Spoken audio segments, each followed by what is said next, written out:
కీర్తనల గ్రంథం 63వ అధ్యాయం. దేవా, నా దేవుడవు నీవే, వేకువనే నిన్ను వెదకుదును. నీ బలమును నీ ప్రభావమును చూడవలెనని పరిశుద్ధాలయమందు నేనెంతో ఆశతో నీ తట్టు కనిపెట్టియున్నాను. నీళ్లు లేక ఎండియున్న దేశమందు నా ప్రాణము నీ కొరకు తృష్ణగొనియున్నది. నీ మీది ఆశ చేత నిన్ను చూడవలెనని నా శరీరము కృషించుచున్నది. నీ కృప జీవము కంటే ఉత్తమము. నా పెదవులు నిన్ను స్తుతించును.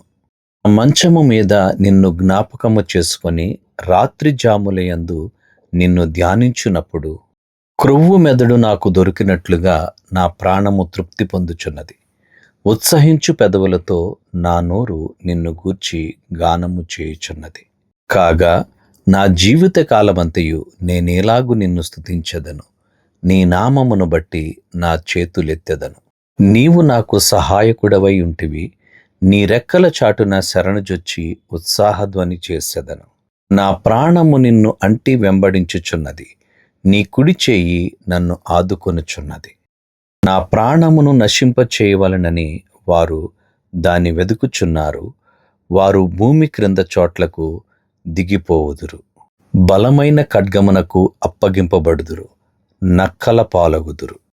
రాజు దేవుని బట్టి సంతోషించును. ఆయన తోడని ప్రమాణము చేయు ప్రతివాడును అతిశయులును. అబద్ధములాడు వారి నోరు మూయబడును.